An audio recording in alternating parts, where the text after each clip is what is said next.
Good afternoon and welcome to Lunchtime Marketing. My name is Kim Britz and my amazing co-host joining me today is Bjorn Salsone. Bjorn, how are you?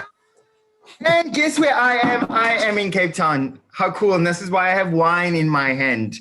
What are you? Yes, I'm I'm joining you. Oh, salute. Cheers to the... And cheers, Philip. I love the Darth Vader. Welcome, welcome, welcome. Let's take a sip while we do that. Yes. As they say in New Zealand, taste that Chardonnay. Chardonnay. It's divine. Chardonnay. Fantastic. Bjorn, so we've been chatting in the last couple of months. We've been chatting about a variety of things. But Yes. Since it's a new month and Movember happening, Yes. are you actually going to grow a Mo? Do you think you're going to do the whole thing? Have a look. See where my finger is? That is the only Mo you're going to find.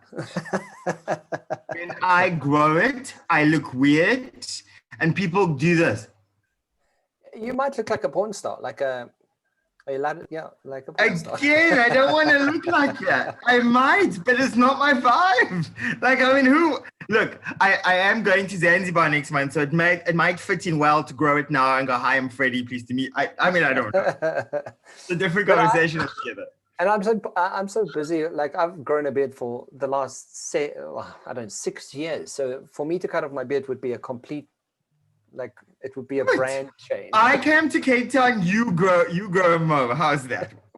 No, you just go to Cape Town. Well, let's leave it at that. Fantastic. But Kev, I think we should introduce our guest. Would you like me to read out his very professional bio? I think it's really awesome. Tell us who we're speaking to, what we're talking about, and set up our conversation today. Fantastic. Philip, firstly, welcome to the show. So grateful to have you in drinking beer from your Darth Vader cup. But that's not why we're here. Let me give you a little bit of introduction. So Philip is a dynamic and enthusiastic financial planner with a strong background in corporate health and wellness. He has been in the financial service industry since 2009. And so he didn't arrive last year. That was awesome. And services range from a wide variety of clients, from individuals, SMEs, and corporates. His business really has a focus to deliver high quality service. And I have to tell you, I've experienced his high quality service. So he's not lying. And he's all about building long lasting relationships. You know, one of the things I always remember about Philip, he upset me one day and he literally went, no, Bjorn, no. And I was like, no. And he's like, no, we've got to meet. We've got to sort this out. So it's the truth. Since starting his business, he has developed friendships and partnerships and wishes to continue with them. And he literally, I've seen over just because we've shared offline, he really is developing worldwide partnership and friendships and starting to do business as well, which is fantastic. Amazing. The thing that makes Philip really awesome is that he says, we compete against the major brokerage and we consult on a number of different investment platforms internationally. Philip also says, we focus to help tailor-make products for individuals with an excellent customer service emphasis. And the thing that I want to go back to is because he really has a strong background in corporate health and wellness. Welcome to the show, Philip, as we discuss Movember. How are you today? Yeah, good yourself. Thanks for having me on, guys. Thanks for being here. Forward to right at the end of. So my Mo doesn't grow during November. I shave something. I carve something out on sort of the last couple of days, and then I present myself and I shave it off because there's no way I'm walking around looking like that. Philip, I'm not completely understanding what you're referring to, but I'm just going to go with it. Sure. So what you should do shave is something and then you shave all the rest so that that is a natural mode. Oh, okay. That's clarity. It's called the summary version. And it's only for one day only. It's I thought we were having a different conversation suddenly. It's no. One day only. No, I get it. Yeah. Fantastic. If you've just joined, I see Anne's joined us, Clarissa's joined us. I know we normally live streaming, but today we're not. Please ask us any of your Movember questions. We'd love to hear from you. So in terms of Movember, don't you want to just preface what the Movember's for and yes, absolutely. Give us a bit of an idea about that? Yeah. Cool. So Movember started many years ago, and what it's done is, last month we had Breast Cancer Awareness Month, and it's quite interesting because I remember thinking there's cancer one month, cancer the next month, and mental health last month, and all those sort of things. But the important part is this: we need to be talking about these very tough conversations that I find often cripples families. Because, you know, someone in your family has cancer. Someone in your family has gone through a really rough patch, and we're just not talking about it. And so when we decided what we're going to do for this month, we're really talking to some people that have personally overcome cancer. I mean, like next week, we're talking to someone who overcame breast cancer, and the following week, someone who overcame testicular cancer, and. And we need to be having these conversations. But, you know, one of the things that people often say, we get it in the feedback offline, they go, but what do we do about the problem? Like, where can we go? And I thought, hold on, let's just kind of set up the month with someone who's dealing with this from a client point of view, from a family point of view, friends point of view, and actually just talk about how do we navigate this? Because this is the thing. We all go through rough patches, right? But there's still an expectation from society that you got to smile, get through life, pay your bills, do your thing. But sometimes you just need a bit of help. Sometimes you want to be like, someone once said to me, all I sometimes want to do is just press pause today and say, let's resume tomorrow. But unfortunately, that's not the reality. So Movember is all about focusing on men, because last month we focused on women, and talking about the success stories and how you can actually navigate through this really difficult patch. Because lifestyle marketing is still about business. So, but we're talking about very real stuff. So I'm very excited. Excited. So in terms of, to kick it off today, Philip, don't you want to chat to us and tell us first a little bit about your history, and tell the viewers about you and what people not know about you at this point? The big one. The inside secrets. How much time do you have? Philip, if Darth Vader happens to arrive, we're okay with that. We're good. Maybe a bit later. Oh, cool. I'll definitely do that. Well, look, man. I started my career out as a head-banging graphic designer. So very, very different start. So, Philip, when you say head banging, was that mean long hair as well? Or was that like the secret? So underneath? I had my Hey, don't don't pick on the bald people, okay? It's a question. It's a question. We're just checking. Yes, Kip. Yes, Kip. I could sort of see the receding hairline, so I was taking full advantage of having hair as long as I could possibly have, and right.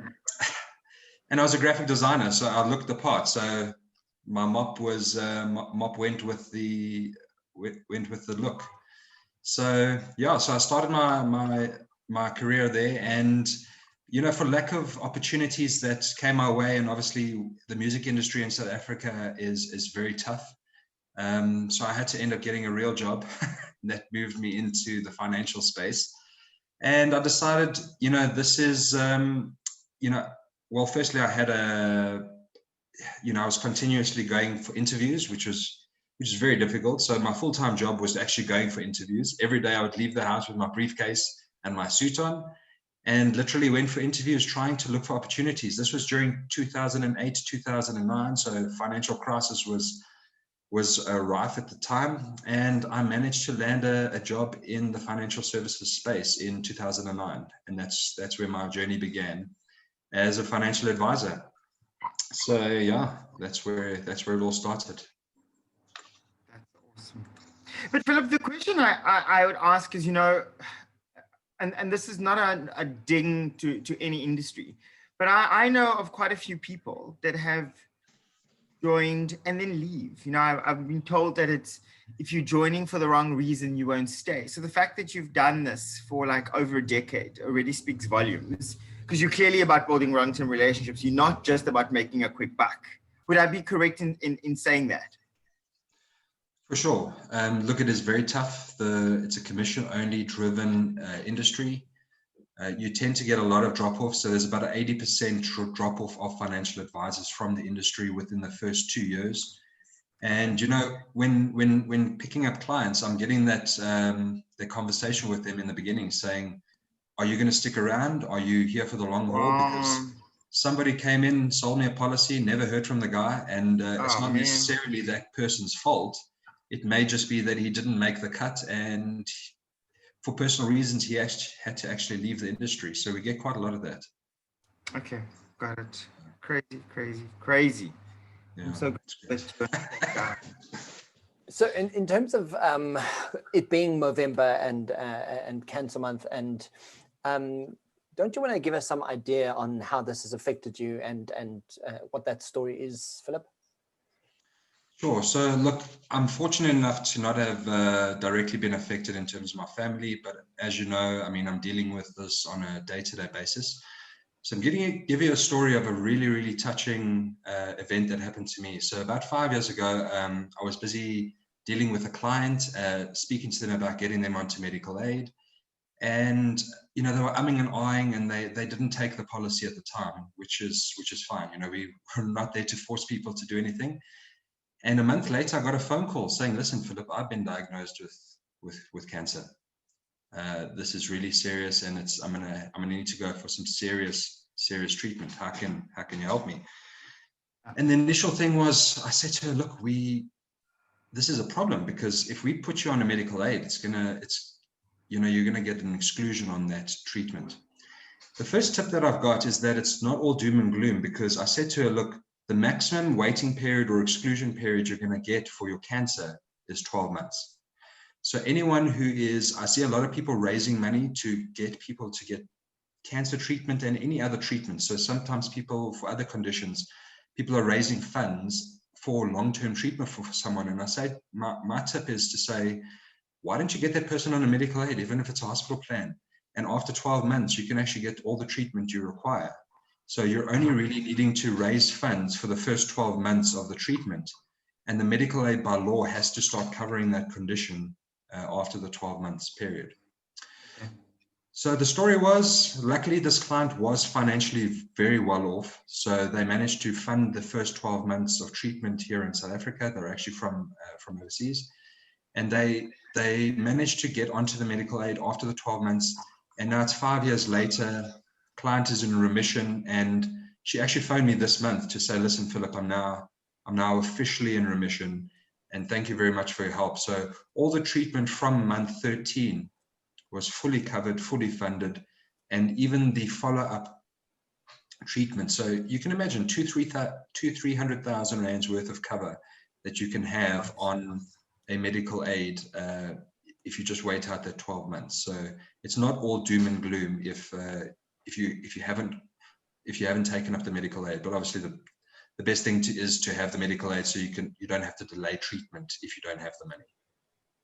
And Philip, you know what I'm hearing, and what I don't think a lot of people think about is, you're right. There is an element of, oh my gosh, it's all doom and gloom. My life's over. I'm going to have to give up my house, et cetera, et cetera, et cetera. So what I'm hearing, which is a really great opportunity, is like, okay, there is an exclusion, there's a waiting period, but it's not the end of the world. So, which is great. 100%. Awesome. I was just thinking that I've had many financial advisors approach me with various things, and no one's ever told me that. No one's ever given me that advice and said, well, you know, that's there's options here, and there's always options to be able to do that. So I think that's it's profound that people know that even though it might be an exclusion for 12 months, rather do it, rather take it up and get whatever treatment you can for in the meantime, until, you know, a year later you can get full cover for it. Sure. Yeah. Got it. Crazy. Philip, in terms of sticking around, I mean, you know, one of the realities is with dealing with what you do, there's a lot of more, I suppose, morbid stuff that you get to deal with, you know, and yet you still do it. What's made you stay in a very tough industry? Everyone, as you mentioned, sometimes for whatever reason people leave. I'm sure that it hasn't been, I'll call it a 20 out of 10 day, you know, when it's the absolutely top of the world. What's made you stay day in and day out, month in and month out, year in and year out? Let us know. So I think the biggest thing is the journey that I'm walking with my clients. So, you know, the fact that I meet people on a daily basis, on a yearly basis, you know, I'm a part of their timeline. You know, I'm a crucial part of their timeline. And for me, it's about the journey with each person. So yes, I get my up and downs with clients. You know, sometimes there's deaths, disabilities, dreaded disease, and there's those hard times that it does weigh you down, because you are human and you're dealing with human beings. And the big thing for me, like I said, is the actual journey. And sometimes what I need to do is, you know, if I'm dealing with some hard stuff during the week or during the day, I actually go and I actually sometimes phone some of my upbeat clients, not necessarily to weigh them down, but for them to lift me up, you know, try and touch base with my clients, see if they're okay, see if they need anything from me. And just by reiterating that I'm not walking this journey on my own either, it really helps pull me through. Yeah. Okay. I love it. I love that you're honest and you're talking about like real stuff, you know. So, I mean, yeah, I mean, one of the questions that we have here is in terms of your career and the stats around cancer, especially for men. Philip, I mean, I think a lot of people don't really want to acknowledge that it's a real thing, but it really is. You know, there's a real concern around cancer. There's a real concern around knowing that if you don't take action on it, it could be more serious than you realize. Do you have some stats to share with us around cancer for men? Yeah. So just generally, let's look at general stats. So we look at 60 to 70,000 new diagnoses per year. That's just in South Africa. That is staggering. So I mean, considering that's compared to 60 to 70,000 new diagnoses. That's alarming. Per year. That is alarming. So and Philip, can we just ask you before you continue, is that stats of cancer of all sorts? And are we talking like it's really mild and you got like a little bit of skin cancer and you got it cut out? Or are we talking like this is like kind of serious levels of cancer? What does that look like? Just from people, because people are going to listen to this and we're going to have doctors listen to the show, nurses, or people who have gone through it themselves or their family. So I just want to get stats kind of clear that we're not not over fluctuating, but we just want to be clear with what those stats actually are. Sure. So that's actually all diagnosis. That's prostate cancer, breast cancer, all kinds of cancer, colon cancer. It could be mild skin cancer at the same time. So as long as there's a cancer registered, just to show you though that the deaths, just to put it in perspective, so there's about 40,000 deaths per year for cancer. So in some cases, it's not necessarily that you're diagnosed and died the same year. So in some cases, we've got people that are in remission and then get a second wave of cancer at a later stage, or they get diagnosed with a different kind of cancer. So, but in general, there's about 40,000 deaths just from cancer on a year-to-year basis, which is very scary. Yeah. And that just speaks to like, are we just unhealthy people? Like, are we just? Yeah, I read a stat the other day that South Africans are concerned some of the most obese nation in the world at the moment. And I'm going, oh my God, is this true? Is it like wait a minute, Kevin, are we in that country? You all know who I'm talking about with all the voting stuff? Well, we are very well, we're very influenced by the American culture. So it's what do you mean? Sadly, y'all not American? Oh my God. Except the twang. Except the twang. That's a southern twang, y'all. Yeah, I got it. Okay. Cool. Just some other stats quick.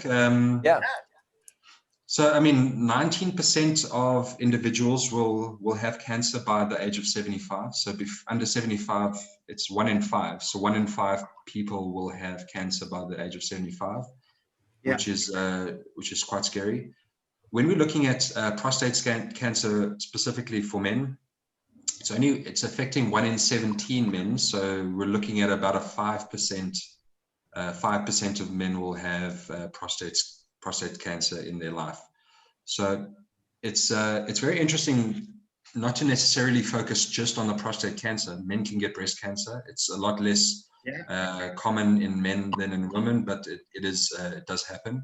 Philip, it's a true story. Next week on the show, we're interviewing a guy that had breast cancer twice. Jeez. Yeah. It does happen. It's don't think it can't happen to you, man. It's that's the worst thing that can happen, is to think, no, it can't happen to me, and let's not prepare for anything at all. So true story. True story. And then so that's So like I said, it's less prevalent in men, but you know, it does occur as well there. Then yeah, that's about it. Wow. You know, one of the things that I'm hearing, and it's a thought that I once heard a speaker say, he said the following: there's nothing worse than getting cancer and not dying. I kind of was like, wow, that's a little bit negative. But then he said this, he said, the problem is staying alive means that you've got additional costs, you've got additional expenses. You now, if you haven't made provision, you'll become your family's liability. And you know, the thing that he then said is that there's a lot of time is you do lose your job, not because you don't want to work, but you're just not well. That's the problem with cancer. You know, your life must still go on. You still have a business, or you don't. And then, you know, there's all of that, you know. And so, Philip, what are some of the stuff that people can consider in terms of looking at the thing? Because I always think, you know, in life, we fulfill different hats. I mean, I look at Kevin. First and foremost, he's an entrepreneur. I know he will say first and foremost as a dad. I know. We know you're a dad and you have an amazing daughter and she's incredible. So let's just go with that. First and foremost, he's a dad. Secondly, he's a fiance. He's a partner to someone.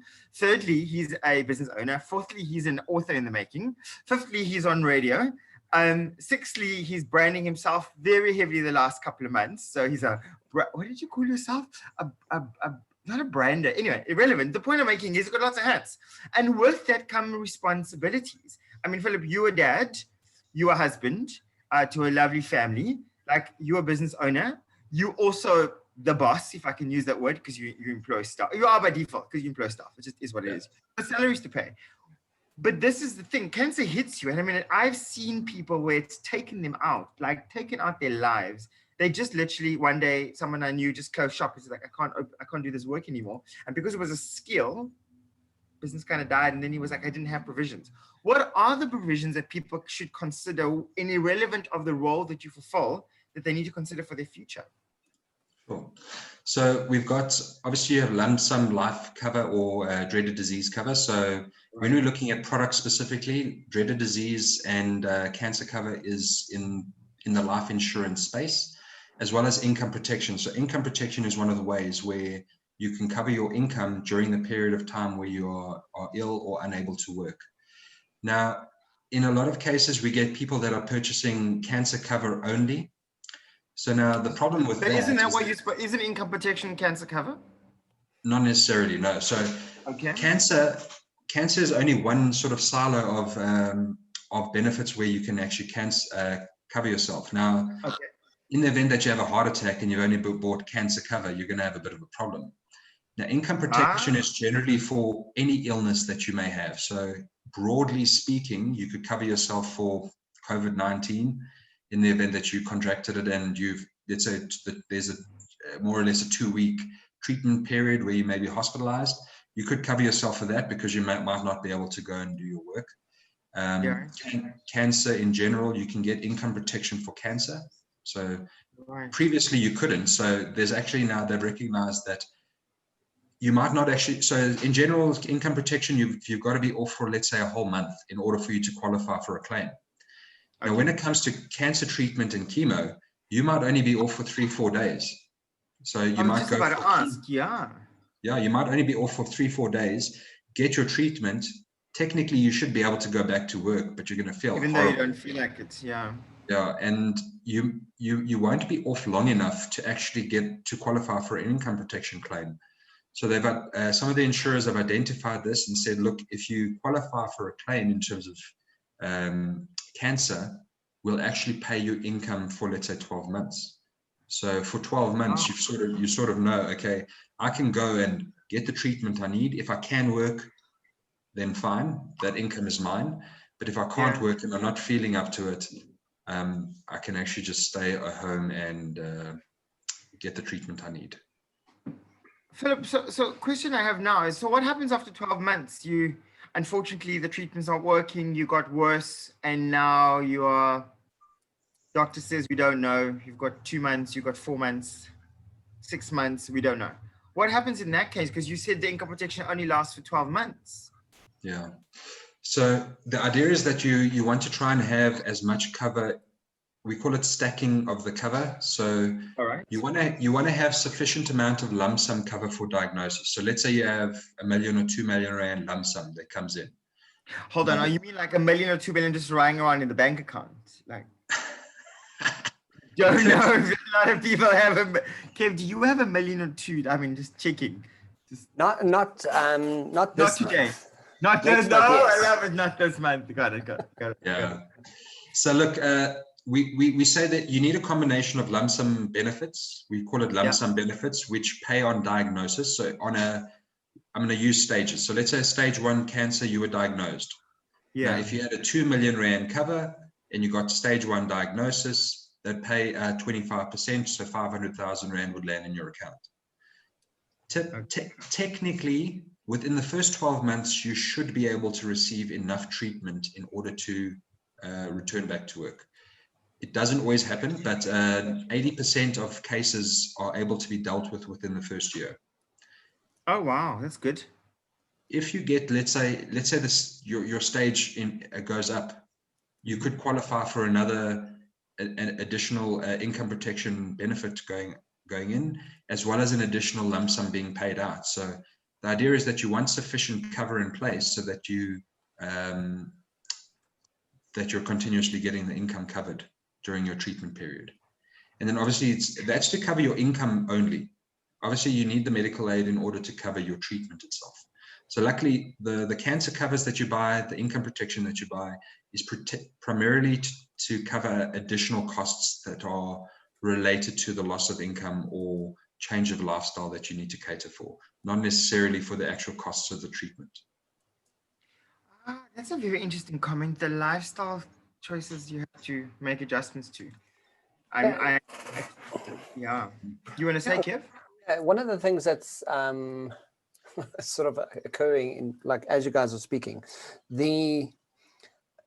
how do I know that, like, my financial advisor is really looking after my best interests? I think because, you know, when you listen to this and you kind of go, no, actually you could do this, you could have this option. Like, if people were out there, like, wanting to find the right, I mean, obviously they should just phone you, Philip, but I mean, duh, that's just call Philip. But I mean, if there were other ones, he knows what he's talking about. Yeah. Like, what are those things I check for? Because essentially, you know, like some of the stuff you're mentioning now, I'm kind of going, hell, you know, the times that I've listened to financial advisors, they haven't covered any of this information, which is quite annoying. Like to send you Philip's number. I've got it on the WhatsApp. Yeah.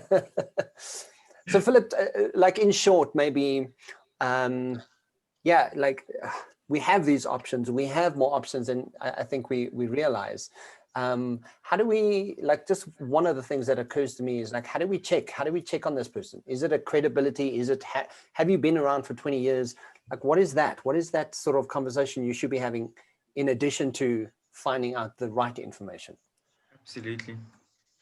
Geez, it's very difficult, because sometimes clients are purchasing products based on their affordability, so it's not necessarily always the financial advisor's fault. Let me just put it that way. So sometimes, you know, a financial advisor might actually present you with the correct information and the correct solution, but you might, as a consumer, you still have the right to say, listen, I can't afford all of these things right now, and critical illness is a little bit more expensive than your other benefits, and it might be that you've opted out of not taking some of those products. But a general rule of thumb, so without giving direct financial advice, is we normally say, for critical illness cover, we would say 3 times annual salary is a decent amount, or an average amount that you should be doing. Make sure that your critical illness cover is not just cancer cover. So sometimes brokers are able to sell cancer standalone products. So there is a lot of other things that could happen to you, which is non-communicable diseases. I'll tell you about that now. So a non-communicable disease is a cancer. So cancer is something you're not going to be able to give to somebody else unless it's your children, so if you've had cancer, there's a very, So the thing is, there's other things. There's heart attacks, there's strokes, there's the loss of sight. There's, you know, if you've had diabetes, you could lose a limb. critical illness generally is going to cover you for a lot broader cover than that. And in some cases, some insurers are even selling standalone cancer cover for specific to your gender. So they may sell you cancer specific to women cancers or specific to men cancers. Wow. But if a man gets, if you've taken that cover and you're a man and you get breast cancer, they're not going to cover you for that. So the idea is you want to check your policy wording. So I know that it is it can be quite a lot of work to do, but you know, you've paid for a product, you need to check your policy wording to make sure. I would say start there, get a second opinion. So if you've purchased a product directly from a product provider, I would say get a second opinion. So, you know, if you've gone to a Liberty agent, Sunland agent, Discovery agent, you know, the guys are punting the brand, which is not necessarily a bad thing. They've got good products, they're good product providers, but they're not looking at what is available in the rest of the market. So I would say start with checking your policy wording, getting a second opinion, making sure that it's as comprehensive as possible. Absolutely. Thank you. So in terms of switching gears slightly, you're still a business owner, right? So you're in COVID, you're selling products that are you know, by the fall off rate, not the easiest thing to do in the world. Like, how do you, as a business owner, like there's 100 other financial advisors out there kind of struggling today, or maybe having a bad day. What do you do that inspires you and kind of gets you up going and sort of says, you know what, I'm going to kick some ass today. I'm going to do it differently. Like, what is that for you as a business owner? Because in dealing what you deal with, there's quite, like we mentioned earlier, it's not the easiest thing to do. You're also dealing with finance. So, you know, the amount of trust that you have to build with this person, they have to really believe in you. There's a certain kind of safety that you need to be able to create for them. What is it that you do? Yeah. So look, I mean, what I mentioned earlier was the fact that my clients are driving me to do things better and to live better as well. I'm a part of a networking group called BNI. So Business Network International helps me with connecting with the right people. And very interestingly, over the last, I would say 2.5 years, all of my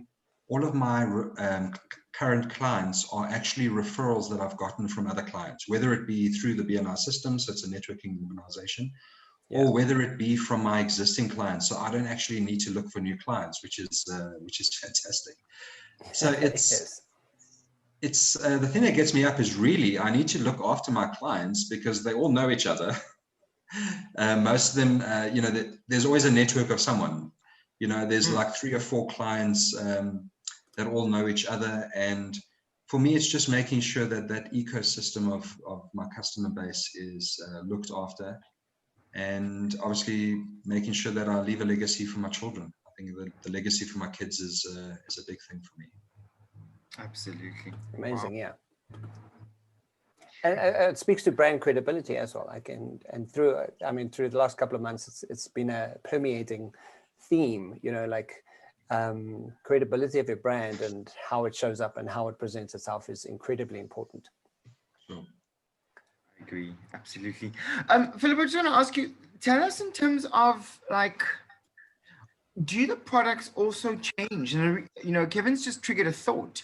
You know, the thing he said is, what are the 3 quick questions you'll be asking? We discussed affordability. We get all of that. But at the same time is, you know, how often should I be meeting with my financial advisor in terms of asking, hey, do I have enough cover? Because I'm sure there's new products or product enhancements or product changes that happen all the time. And, you know, there's an element I understand that financial advisors should meet with you at least once a year, But, you know, something might change. Is it my role as the person who knows I have a financial advisor to say, hey, I just want to update you that A, B, C, and D has happened? We're like, yeah, what's that kind of process in order to keep on top of mind? Because otherwise I'm thinking, what if something changed really majorly? I didn't tell my financial advisor because it wasn't that time of the year to see him. And then something goes wrong. Like, Where does the onus lie in terms of that?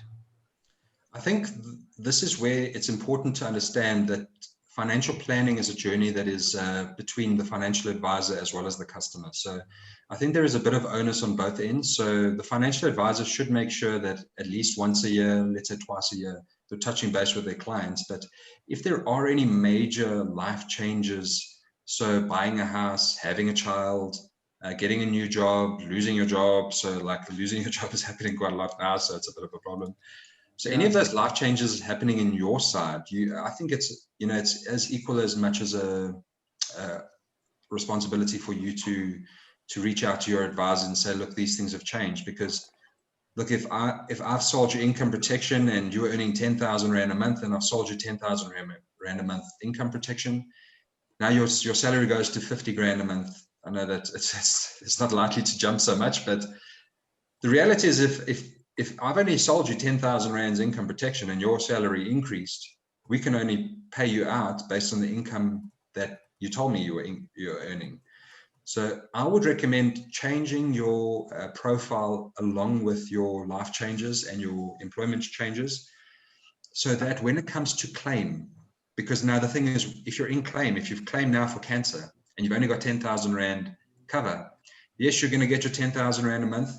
But the reality is when it comes to risk cover, major risk life cover and things like that, you could have up to a 10-year waiting period where you'd have to be in remission before you can upgrade or get additional cover. Wow. So although we spoke about medical aid and the fact that you could wait a 12-month waiting period in terms of getting that treatment, but when it comes to major life cover or risk cover or cancer cover, they could give you up to 10-year exclusion on that. Wow. Yeah. I need to call my financial advisor. Could we have a little conversation? I just chatted to Philip. Yeah, it's a little bit scary. Wow. Right? Yeah. Would you mind if I end this call and I just call my financial advisor and call you back when it's done? Just like a quick one. Well, I hear my phone ringing. Shh, Philip, don't tell them. He's my financial advisor. It's one of the reasons I want him on the show, because he's really credible. So yeah, it's a true story. He's great. It's true story. It's great. So happy days. So because we don't have a whole bunch of time left, Philip, don't you want to just tell us, sort of wrap it up with some new developments, any events coming up, anything new that we should be aware of, we should know of, that you could share? Okay, cool. So two things. So the first one is in terms of medical aids. So medical aid review season is between October and December of every year. Regardless of which medical aid you're on, you've got that last stretch of the year to actually change your options. So I would definitely recommend guys wanting to review, or if you're thinking about changing something on your medical aid, now's the time to do it. And yeah, the biggest development I think for this year has been the global investment sort of movement. And it's not just in South Africa, it's all over the place. So people are looking for better opportunities offshore. So typically people like yourselves would be investing in portfolios locally in your normal insurance companies with a little bit of offshore exposure in your portfolio. So that just means you're not actually taking the money offshore. It just means that you're investing locally with a little bit of offshore benefits or companies that are in the mix. What we're finding is people wanting hard currency investment offshore. So that's one of the biggest developments I think from this year. And people are willing to deal with us as well as other people with regards to that, without actually meeting them. So now at the moment we're able to deal with people anywhere in the world. So people that are listening to the show that are in other parts of the world could actually look at placing funds offshore in, we call it tax efficient jurisdictions. So we've got a number of tax efficient places that we invest in, and that seems to be a big movement globally, is to move money where it's more tax efficient. And people this year, more than any other year ever before this, are willing to actually do that at the moment. So those are the big trends or the big movements at the moment. And yeah, we can be contacted if people are looking for that kind of assistance. Yeah, so just to reiterate, so whatever we want to be able to invest, or we want to invest abroad or people who are abroad who want to invest, they can contact you directly for this type of thing. 100%. Fantastic. Right. So that's all the questions I have. Bjorn, is there anything that you want to add today? No, I just want to ask Philip, so people want to contact you directly. Can you just tell us where to get hold of you? What is the easiest way? Do we stalk you? I mean, do we do professional research? Just tell us, how do we get hold of you, Phil? Well, so my name is Philip Kraft, as you may have heard. So you can find me on Facebook, LinkedIn, Twitter, and on Instagram. So whatever social media platforms you prefer. You could WhatsApp me, phone me on my cell phone, send me a please call me, whatever's easier for you. The cell phone number there is 083-701-0447, so you can contact me there. So I'd say either on cell phone, WhatsApp, or any of the social media handles that we've given out are the easiest ways to contact us. With the initial code +27 or 0027 if you're international calling. Yes. Great stuff. Kev, should we chat about what's happening next week? Yes, I was just about to ask. So tell us, in terms of Movember, what is happening next week and who do we have chatting to us? Wow. Kev, we've got a really awesome guest. He's a doctor. He's got now wait for it. It's different. He's got a PhD in holistic life coaching. Now you might go like, why would you want a life coach? No. That's what he's got his PhD in. And so I had a meeting with him this past week because I was just like, I really just got to understand who we're bringing onto the show. But the reason I brought him on is this. As much as he's got his PhD in holistic life coaching, he's actually dealing with a lot of the other therapy stuff.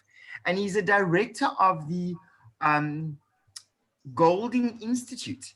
And so part of that, he works with other doctors. And what his role is, he really comes in more from a supporting role because he works with the light therapy. He was showing me his different stuff. And I was just kind of like, okay. And then he was talking about the tank that you get into. So it's really just interesting. And he said one of the things is the minute he says as a doctor, he has credibility. People listen to him. So Kev, I think you and I should get our doctorship. We should, so we can say, Dr. Brett, this is Dr. Salsone, pleased to meet you. Like, yes.